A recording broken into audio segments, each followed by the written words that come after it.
All right, guys, this is it. This is the finale, the moment we've been waiting for the best in Texas whiskey blind. Let's get into it.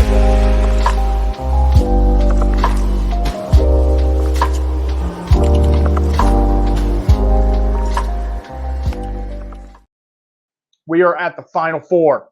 Somebody's bringing home the gold today, right now. So, as you well know, there's 4 other videos that are going with this. This is just the final.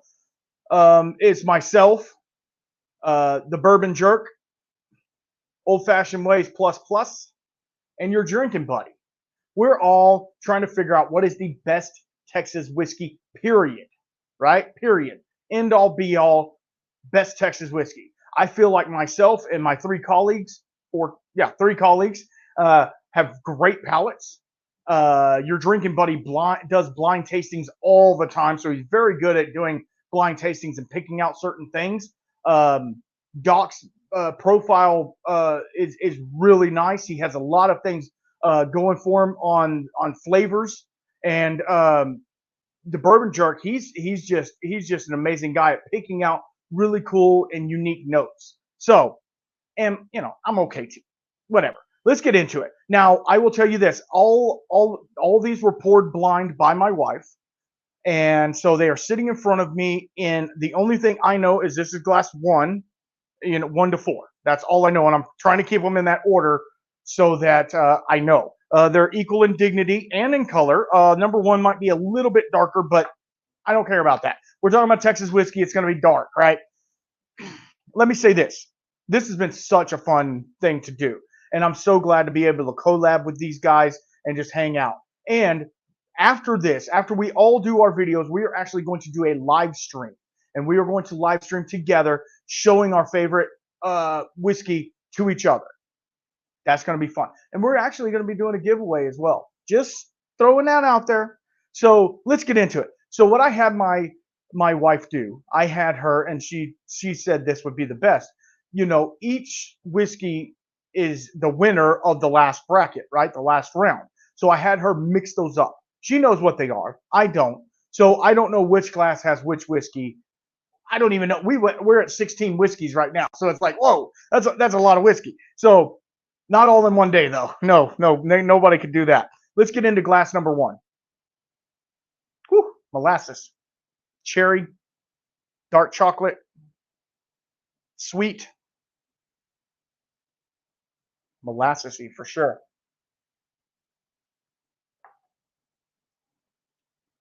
Oh yeah. Mhm. Mhm. It almost has like a triticale, or I don't know, a little waxy, a little bit of wax on it. And by waxy, I mean, you ever had those wax lips when you were a kid, or like the wax soda bottles, right? And you would break them open, and then they had like Kool-Aid or something in them, and you would drink it. It's kind of like that waxiness. It's not horrible. It's not turning me off. It's a thing, right? It's hot as all get out in the shed. My arms are sweating. So if you see me wipe myself down, I don't want to be a hot mess. Let's move on to glass 2.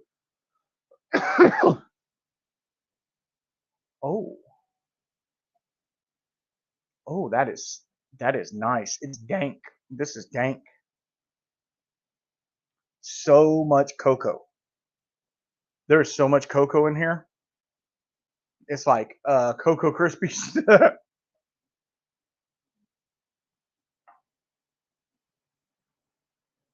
Oh God, this is going to be so hard. I'm just going to run through these real fast on camera, and then I'll step off camera, and go in a little more detail. It takes me about 15 minutes to get through these. Number 2, molasses caramel, the same as in number 1, but it doesn't have that waxiness. It has that almost a bready quality, and it's almost a little. I don't want to say smoky. It's not smoky like as in like a peat smoke or something like that. It's almost like that barrel char is just really amped up on it. But I don't get a whole lot of corn dustiness or anything like that. So I don't know. I think I don't. I mean, we're not doing bottle guesses or anything, but I think both 1 and 2 are American single malts. I don't know for sure. But number 2 is really standing out with that cocoa. It's so nice.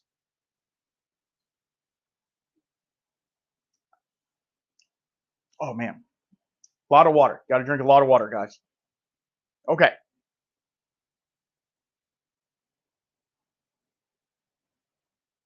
Okay, this one is different. This one has a different nose than the other two. This one is medicinal cherry, ripe red fruit, maybe a strawberry, maybe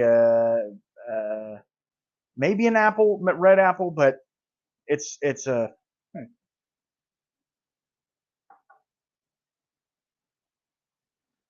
oh, that's really nice. Super soft on the palate. Super soft on the palate. Wow. Then it gets dusty on the back end. So I'm guessing this one, in my opinion, has some corn content to it. Yeah. And it lingers for a while. Super nice. Has a little hint of rice spice, which not bad. Very good. All right.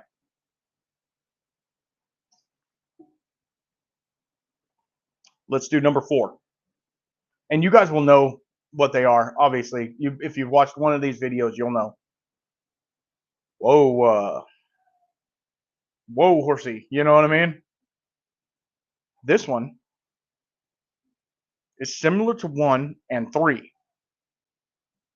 It's almost like you mixed 1 and 3 together because I get the rye spiciness, but it also has that little bit of waxiness from the other. So let's go.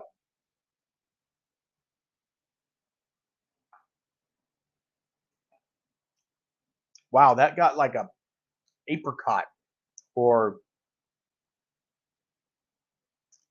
super viscous.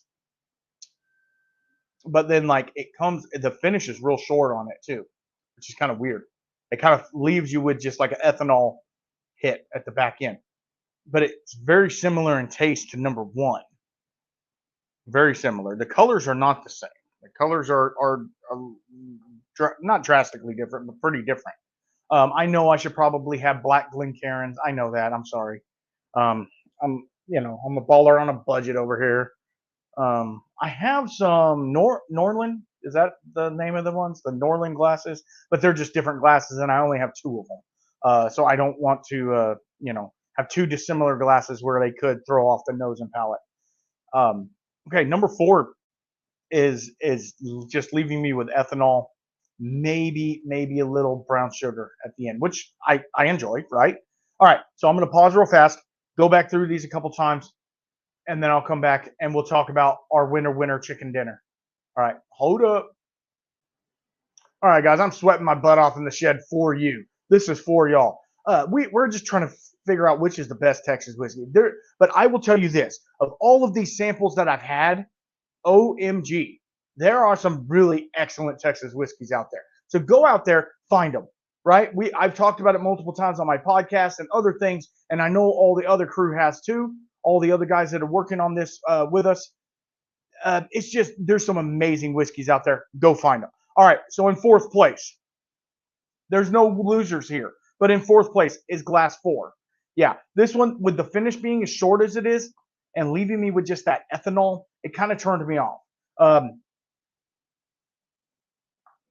The flavors are really nice. The flavors that are there are nice. It just it finishes too fast and just leaves me wanting for more.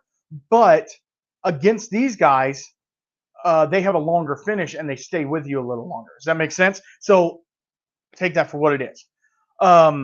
Number 3 was Glass 3, and I'm not trying to do it like that, but Glass 3 to me really nice. I think the most outlier of these 4 of all of them. I think this is the only bourbon out of all this whole group. We're not trying to get that. This is really nice. It has a lot of character to it. It has a lot of really good things going on for it.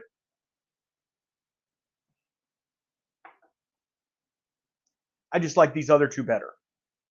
That dustiness, really nice, really nice. Okay, now, drum roll. the winner of the entire thing for me, not for anyone else, is none other than Glass 2. Yep, you'll have it up here. I don't know what this is. Again, in my head, I'm running through my Rolodex of Texas whiskey, which I have quite a few Texas whiskeys and have tried quite a few Texas whiskeys, and this one to me stands out in all good ways. It's very chocolatey. It's very viscous. It's very the oak presence is there, but it's not overpowering. It's not super astringent. It has everything going for it. I'm gonna give you one final taste on it. It is so nice. It is so nice. That chocolate, that cocoa just rides through the whole thing. It has a sweetness at the end of it. You ever had hot chocolate and then you get down to the very end of the hot chocolate, and it has some of the cocoa powder left over in the bottom because you didn't mix it up well enough, and you drink it and like some of that goes in your mouth. Yeah, some people are turned off by it, but it has that sweet cocoa powdery taste. That's what I'm getting on this. And it's just the finish goes on and on and on. This was amazing. I cannot thank you all enough for sticking around with me on this. Thank you again to the Bourbon Jerk, Old Fashioned Ways, and your drinking buddy for even letting me be in on this, because this is a pretty big deal. I appreciate all of y'all. Please go follow their channels as well. They have more viewers than I do, but that's okay.